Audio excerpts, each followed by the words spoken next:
It was never supposed to be a moment. That night in Dallas was scripted down to the second. The lights, the intro, the thunderous walkout music echoing off the polished steel of the K. Bailey Hutchison Convention Center. This was Trump's arena, packed to the rafters, flags waving, MAGA hats dotting the sea of red like a coordinated choir.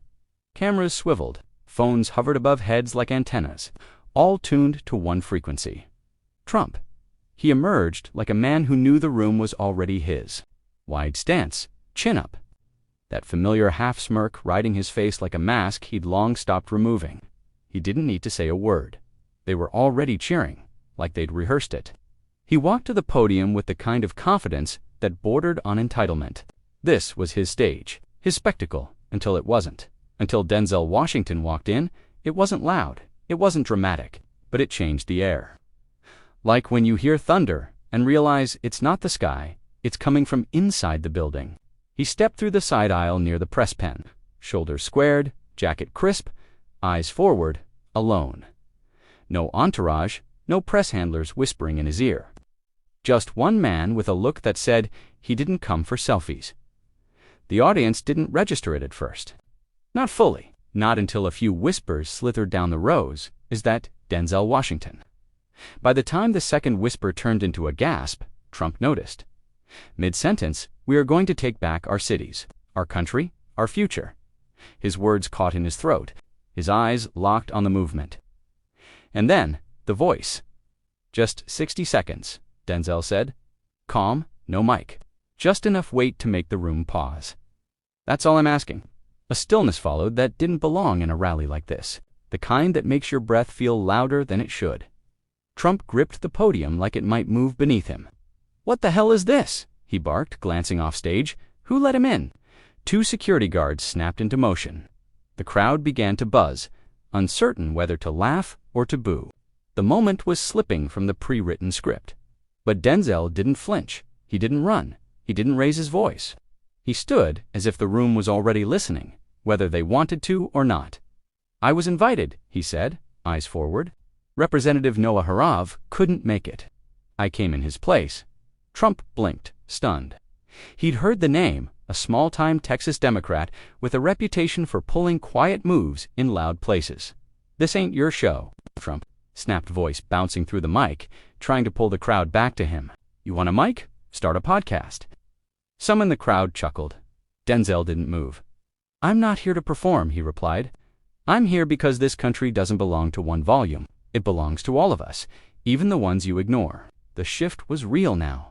Not a wave, not a riot, but a pause. Like the collective inhale before something permanent. A woman near the front stood, mid-60s, white hair pulled tight, flag pin on her collar.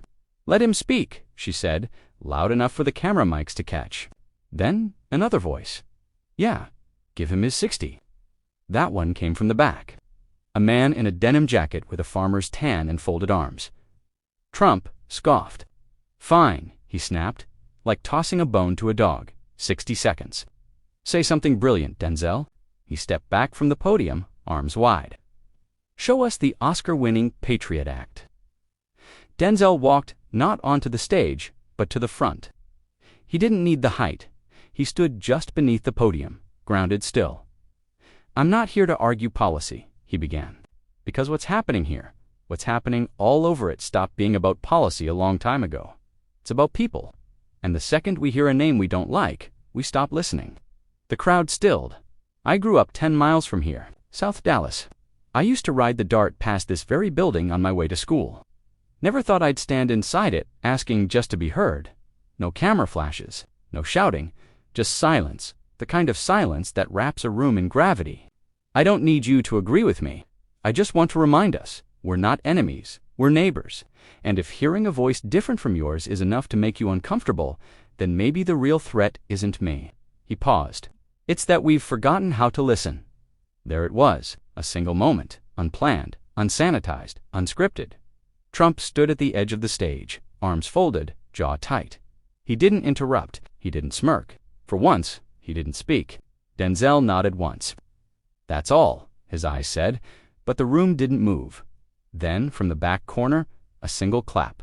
Soft, hesitant. Then another. Not applause, not approval, just recognition. Something real had just happened, and the crowd, fractured as they were, knew it. Trump tried to reclaim it. He stepped forward, tapping the mic like it betrayed him. "Well," he said, eyebrows raised. "That's America, folks. You don't want it, but sometimes it shows up anyway." He forced a laugh. It didn't land. And then someone else stood, red golf shirt, mid-row, white, mid-40s, hands calloused, voice steady. "Mr. Washington," he called. "I don't agree with you, not on most things, but that." That was real, and I respect it. Denzel didn't smile, just a nod, quiet, grounded. Trump blinked. The moment was slipping from his hands like sand. He turned to the man in the red shirt. "Well," he said, voice faltering, "aren't you full of surprises today?" It was supposed to be a joke. It landed flat. Phones hovered, catching every tick of the unraveling. Security eased back. Denzel turned and walked to the edge of the room. No one escorted him. No one dared. He found a seat near the exit, sat silent, still present, but the attention didn't return to the podium. It stayed on him. Trump cleared his throat. Trying to re-enter the room he no longer fully owned. "I think we've all had our civics lesson for the night," he muttered. "Now let's talk about fixing the damn country." Polite applause, nothing more.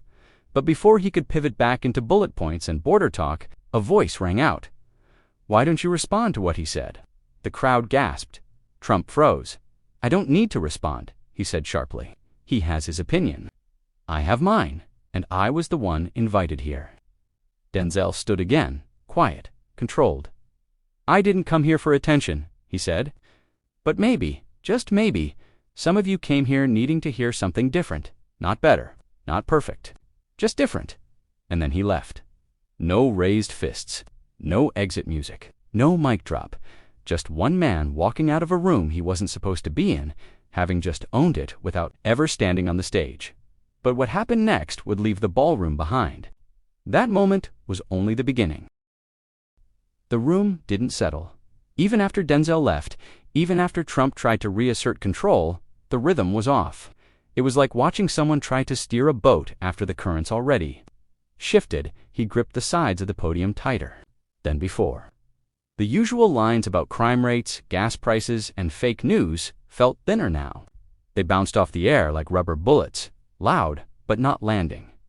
Backstage, Trump's inner circle scrambled. Phones lit up like wildfire. Aide after aide stepped away to whisper urgently into headsets. One leaned toward Trump's campaign director. "It's already trending." What is the moment? The whole thing. They didn't need to check. You could feel it. A ripple outside the room had started forming, and somewhere just outside the ballroom, in the concrete hallway where leftover signs leaned against folding tables, Denzel Washington leaned against a wall. Eyes closed, the hum of his phone vibrating through his jacket pocket again and again. And again, he hadn't even opened the notifications yet. He didn't need to. The look in the crowd's eyes before he left. That told him enough. Ruben Sloan, Denzel's longtime press manager, appeared like a shadow at his side. Bald, wiry, nerves wound tight. He clutched his tablet like it might bite him. "You broke the feed," he said, stunned. "What feed?" Denzel asked. "All of them," Ruben said. "Cable, Twitter, Facebook, even Truth Social is losing its damn mind. Fox News aired it live by accident. Someone thought it was a heckler moment. Now they're scrambling to reframe it." Denzel blinked. "I didn't say anything controversial." Ruben gave a dry laugh. "You asked for 60 seconds of decency. That's the most radical thing anyone's done all week." Just then, two Trump security personnel brushed past them in the hallway. One of them, tall, clean-cut, military jawline, gave Denzel a glance. Not angry, not amused, just ... curious. The kind of look you give someone you didn't expect. To respect on inside, Trump was unraveling faster than anyone wanted to admit. "Who cleared him?" he hissed, pacing behind the stage curtain. "I want names. I want IDs. We're doing invite only, and a damn Hollywood actor walks in like it's the Oscars." His senior advisor, Wesley Stokes, stood in the corner, arms folded, not moving. Said he was a proxy for Harav. Another aide said. Trump turned, sneering. "A proxy? You know who else gets in on proxy? Hackers, stalkers, Democrats?" He grabbed a nearby water bottle and flung it toward a trash can. It missed. Badly. Then he turned to Wesley. "Well," Wesley sighed, "you didn't lose the room," he said, "but you didn't own it either." Trump stared at him, eyes narrowing. "What's that supposed to mean?"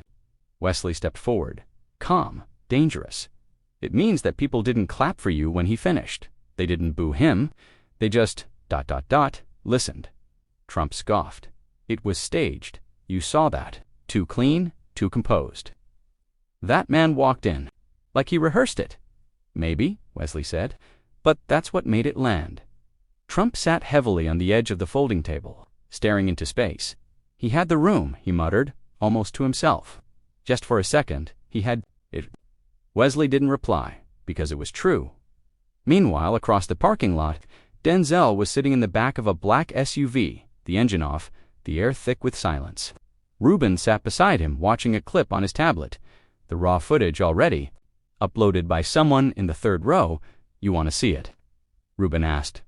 "No," Denzel said. "You should," Ruben insisted, "because this isn't going away." Denzel finally took the tablet. The video began shaky, off-angle, grainy, but there he was, walking in. Calm, deliberate. He watched himself say the words. The silence, the crowd's shifting energy. The clap from the back. He paused it. "I look angry," he said. Ruben stared at him. "You didn't say anything angry? That's what scares them," Denzel replied. "When a black man doesn't yell and still gets heard." A long beat passed. Then his phone buzzed again. This time, a voicemail from his mother. "Need to play it." The transcription preview on-screen read, "You did good, baby. Don't let them twist it. You spoke like a man raised right." Denzel smiled, just faintly. A flash of something human, tired but proud. Then Ruben said something that made him freeze. "Fox News wants to book you." Denzel turned. "What?" "They said they want to hear the other side." He shook his head slowly. "I didn't come to be a side." "Yeah." "Well," Ruben said, "you are one now." Back inside the convention center, Trump's comms team was in full meltdown mode. A hastily typed press release was being edited on 3 screens at once. Frame it as a stunt, one strategist barked. Say it was disrespectful. Hijacked the event. Undermined the democratic process. Too aggressive, another snapped. He came in calm. People liked that. Trump looked up from his phone. He'd finally seen the clip and the comments. "Didn't expect to agree with Denzel tonight, but damn, that's how you speak, not scream. I came for Trump. I left thinking." He threw the phone onto the table. "Kill it," he muttered. "Kill the story." Wesley shook his head. "You can't kill it," he said. "It already happened. All you can do is spin it." Trump stood, then spin it into the damn ground. Back at Denzel's hotel, a knock came at his door. It was Ruben again, laptop under his arm. "Pennsylvania Town Hall wants you next week," he said. "PBS wants a segment. And believe it or not, CNN wants you and a Trump surrogate on a split screen." Denzel didn't answer. He just stared. Out the window, watching people drift out of the convention center, in ones and twos, some with hats on backward, some with flags still draped across their shoulders. No one was chanting anymore, just walking quietly. "I didn't do it for this," Denzel finally said. "I know. I just couldn't sit through another rally where they talk about real Americans like I'm not one." "You're real enough now," Ruben said. They sat in silence. Then Ruben asked, "Do you regret it?" Denzel took a deep breath, exhaled slow. "I regret that it worked," he said. Ruben frowned. "Worked?"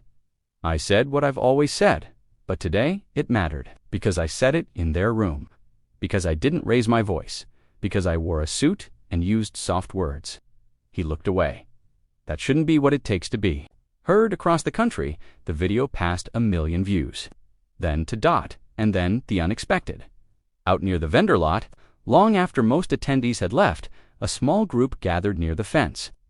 One man broke off and jogged toward Denzel as he reached his mid-50s work boots, plaid shirt, face like a man who's worked through every storm Texas ever threw at him. "Mr. Washington," he called out, breathless. Denzel turned, calm. "Didn't come here expecting to listen to anyone from your side," he said. "But I did, and I'm glad I did." He extended a hand. Denzel shook it. "You listened," he said. "That's more than most are willing to do." The man gave a short nod. "I run a roofing business in Temple. Voted red every time I could. But what you said, it got through. Not because of what you are, but because of how you said it." Denzel didn't reply. He didn't need to. That was the win. But not everyone was in the mood to listen. Inside the private lounge, Trump raged on. The screen froze on Denzel mid-sentence, eyes calm, posture unshaken. "See that?" Trump said, voice sharp. "That's rehearsed. That's a strategy." Wesley leaned in. "Exactly," he said. And it worked. Trump's jaw clenched. He played it like a damn chess move. "Yeah," Wesley nodded. "And he played it better than us." Trump fell into his chair, grinding his teeth. "I respect the strategy," he muttered finally. "Doesn't mean I won't tear it down." And with that, the gears of retaliation began to turn. But the damage was already done. 2 hours after Denzel walked out of the ballroom, his name was the top trending topic in America. Not for a movie, not for an award, for 60 seconds of clarity that no one saw coming, least of all the people who thought they were untouchable. Behind applause and microphones, cable news ran the moment on loop. Not just CNN or MSNBC, but Fox, Newsmax, even OANN, each framing it with their own spin, but none denying its impact. Some called it a stunt. Some called it brave. But no one could call it forgettable. Back in Denzel's modest Dallas home, the living room was dim. His niece curled up on the couch upstairs, watching the moment replay for the third time on TV downstairs. Denzel sat with a mug of tea that had long gone cold. Ruben was there too, shoes off, tie loosened, knees bouncing. "You know what's wild?" Ruben said, barely able to believe the words coming out of his own mouth. Even Fox didn't call it disrespectful. They're calling it a display of unexpected dignity. That's their phrasing. Denzel didn't even look up.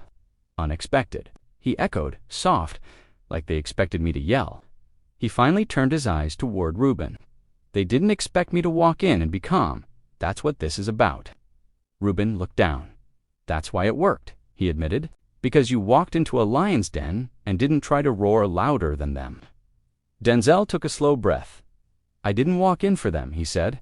"I walked in for the people who've been watching these rallies for years thinking, I don't exist, for the kid at home whose mom says turn it off every time Trump comes on, like it's toxic noise. For the voters who've been told they don't count unless they're waving a flag and chanting in red hats." He paused. "And maybe ... for me too." They sat in the silence. Then a soft knock at the front door broke it. Denzel opened it to find a young woman in scrubs. She looked exhausted, like she'd just come off a 12-hour hospital shift. Eyes puffy, ponytail askew. She asked, "I am," he said gently. She held out a small folded note. "My dad's a trucker. Been a Trump voter since I was a kid. He watched your clip 3 times last night. Didn't say much. Just ... asked me to give you this." Then she walked off without another word. Denzel closed the door and unfolded the paper. 5 words, scribbled in block letters. "I don't agree, but I listened."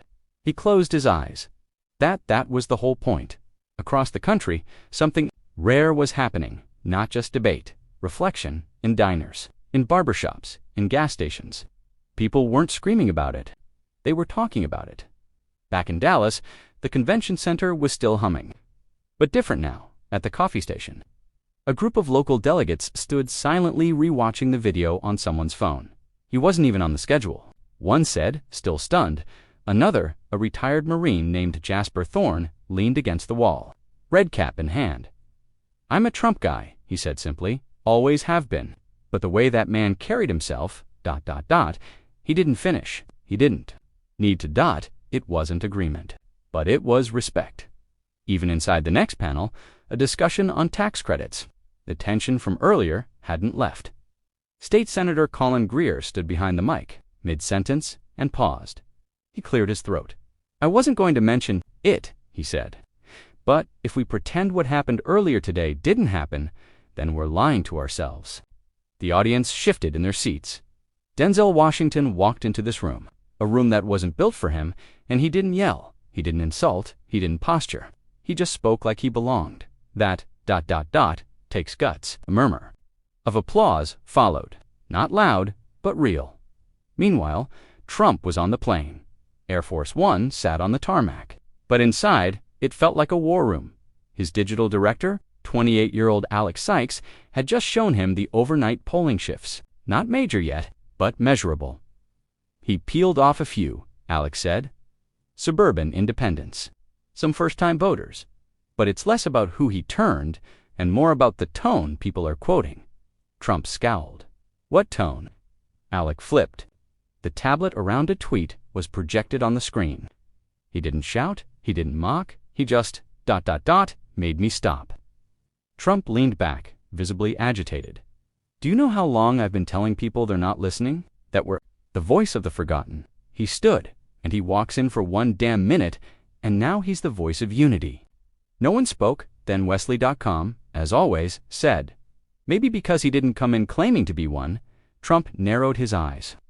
What are you saying? I'm saying people believe what feels earned, sir. He didn't scream for attention. He asked for space, and people gave it to him. Trump laughed bitterly. So what? I have to turn into Denzel Washington now. Wesley shrugged. No, but you better figure out how to answer him, because silence ain't working. Trump gritted his teeth. We'll hit him tomorrow. Media tour. Start with Hannity, then Ingraham. I want this framed before the narrative cements. But by morning, it was already too late. In a Pennsylvania diner, a group of steelworkers sat around black coffee and dry toast, watching the clip replay on the small flat screen mounted above the counter. Pointed at the screen. You know what's crazy? I didn't agree with half the crap, he said, but I felt it. Another chimed in. He walked in alone. You've got to respect that. Even the waitress, refilling mugs with one hand, nodded silently. Back in Dallas, Denzel walked the quiet streets. Of Oak Cliff, no security, no media, just him. His team wanted to fly him to New York, to ride the wave. To get on Colbert Fallon GMA. He said no. He wanted to stay here, stay grounded, let people see he didn't vanish into a headline. At a small cafe, he tucked into the corner seat, hoodie on. Baseball cap pulled low. The barista recognized him. Anyway, you mind if I... she asked, trailing off, holding her phone. He shook his head. Just coffee. That's all I need today. She smiled and poured him a fresh cup. But before she walked away, she whispered, You said it better than anyone else could. We needed that. And she left him alone. That, Denzel thought, was the real measure, not the clicks, not the headlines. The moments after, when people chose silence over selfies. But Washington wasn't the only one feeling the ripple. In D.C., campaign staffers were whispering. Congressional aides were quietly circulating polling memos. A few Republican strategists even pitched this wild idea. What if we don't respond? What if we let it die? But it wouldn't, because it wasn't a moment you could bury. It wasn't fire and fury. It wasn't scandal. It was calm. And that is what haunted them, because calm doesn't go away, it lingers. 3 days later, the headlines hadn't changed. They'd just evolved. What began as Denzel confronts Trump had morphed into something else entirely, something heavier, a new kind of protest, the power of 1 minute. When quiet changed the room, cable networks had dissected every angle, slowed down every frame.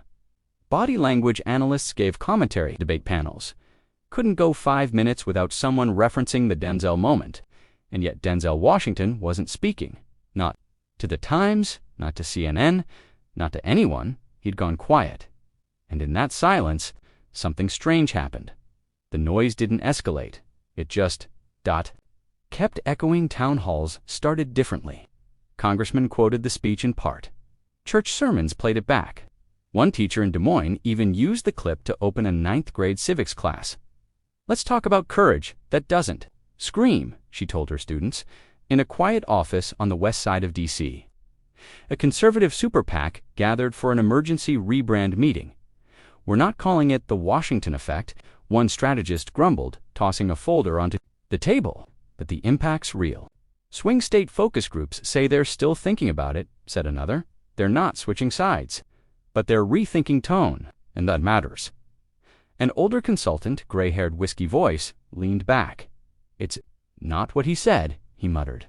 It's how he made them feel. That's the problem. You can't fact-check a feeling. And somewhere, in a low-lit studio in Manhattan, Trump sat across from Sean Hannity, eyes narrowed, posture stiff. "Given more to this country than any actor could ever dream of," Trump said, voice strained with just a hint of bitterness. "This guy walks in, makes a speech with no substance, and everyone acts like he cured America." Hannity nodded, eager to agree. "Do you think the media's just using him to come after you?" Trump nodded. "Absolutely. He's a pawn.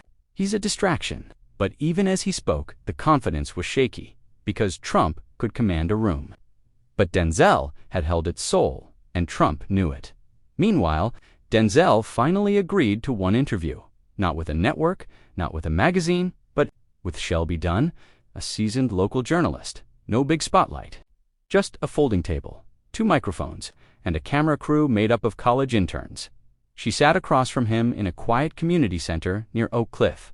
"You've had 100 offers," she said, adjusting her mic. "Why me?"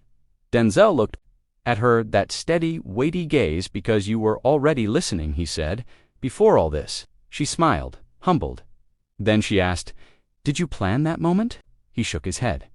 "I planned to attend. I didn't plan to speak." "What changed?" Denzel looked away, remembering. "I saw the room, I felt what wasn't being said, and I realized, ... if I stayed silent, I'd be part of the noise." She paused. "Were you afraid?" He nodded. "But not for me," he said. "For the idea that words don't matter anymore. That unless you're yelling or trending, nobody hears you." Shelby leaned in. "Do you think they heard you?" Denzel looked right into the lens. "I think." They paused, and sometimes that's the start. In Philadelphia, a retired fire chief gathered his family for dinner. His grandson, 16, brought up the speech. They talked, they disagreed. No one raised their voice. "I've never heard Grandpa listen before," the teen said later. That speech made him listen. In Nashville, a country singer interrupted his own set at a packed bar. "I saw that video of Denzel," he said into the mic. "Didn't agree with half of it, but damn if that man didn't carry himself like someone who should be heard." Applause. Honest, uneasy, but real.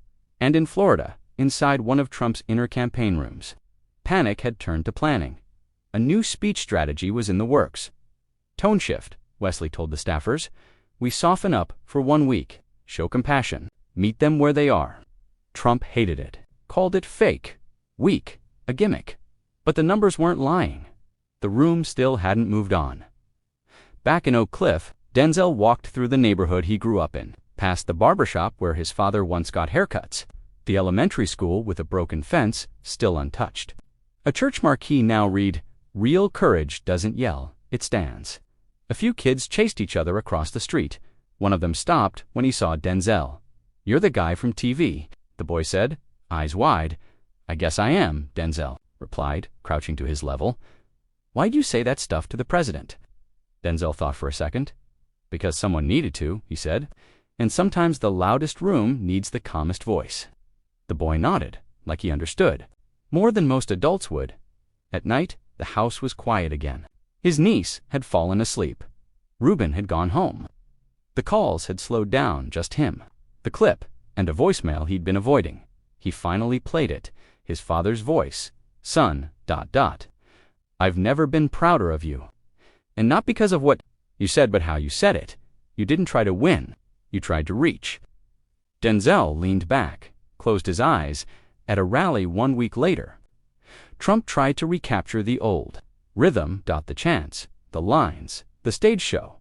It almost worked, until someone near the front held up a handmade sign. "Let him speak." It wasn't loud, but it cut deep. Trump stared at the sign. Something flickered in his face. For the first time in years, he hesitated mid-sentence. By the end of the month, 2 more political town halls invited Denzel. He declined both instead. He walked into a small rec center in Waco, sat in a circle of folding chairs, a veterans' roundtable, no cameras, no press, just people. And when he spoke, it wasn't to make a point. It was to hear one.